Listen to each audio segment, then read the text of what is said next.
Hello, everybody. Mike Fink here to preview the upcoming slate of NHL games. Monday, March the 2nd. We're in March, and it's an exciting time of year in the NHL because the trade deadline is this Friday. A lot of action this week, a lot of action in the NHL. There are 6 games on Monday, the March the 2nd, and there are a few intriguing bets before I dive into them. I'd just like to remind you about my hat trick all access pass for only $39 on picks and parlays and winners minor stat salt. You can check out all my bets there for a limited time. Every hockey play is just including my top rated best bets are just $39. So you could check that out.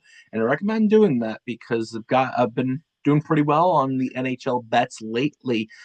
So let's dive in. There's 6 games. There's really one of them's at 2 o'clock. I throw those games out the window because you don't want there's a lot of uncertainty with early start times. I just generally want to avoid them.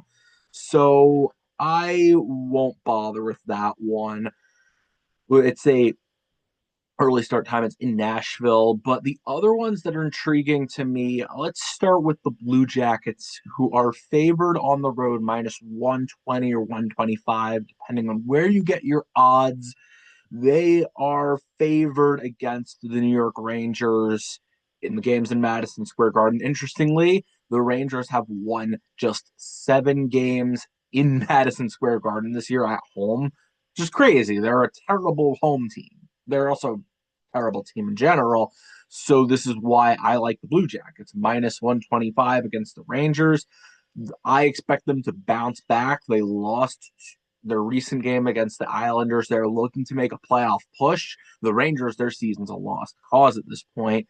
So this is the time of year where you're starting to look at buyers, starting to look at sellers, and some of the teams that are buying and making the push for the playoffs, they're the teams you want to bet on. The Blue Jackets are one of those teams.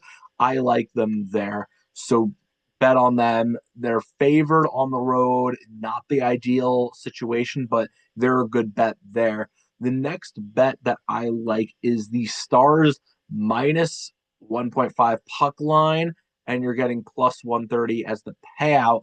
They're playing the Vancouver Canucks. I think the best way to describe why this is an easy bet for me is that the Stars have won 8 games in a row. They're one of the best teams in the NHL, certainly one of the best teams in the Western Conference, and they're just playing great hockey across the board. They're playing a Canucks team that has the worst record in the Western Conference and one of the worst records. They're one of the worst teams in the NHL, and they have only won 2 of their last 10 games. This is about as lopsided a game as you can get, and it's one of those games that the Stars are favored, but I know they're on the road also, but this is a game that they can win handily. This could be a very lopsided type of game. I like the Stars here. This is an easy bet for me. One of probably the easiest bet on the slate, honestly, when you think about it, just because of how lopsided this one is. And last one I'll focus on is another game that's out west. We've got the Carolina Hurricanes, Seattle Kraken. This one, I like the under here, over under at 6. I like the under on 6 goals here because you look at both these teams, they allow under 2.9 goals per game. Both teams have very good defenses. They've got great goaltending, regardless of who's in the net for these teams. You have great goaltending, very good defense. I expect this to be a low scoring, grind it out type of game, and the under to cover. All right, that's all I got for today. And make sure to check out all my picks at Picks and Parlays, Winners and Winers, Stats, all and wager, and check out all the great work at wagertalk.com as well. And until next time, we hope you enjoyed, and let's make some money and let's hope these bets hit.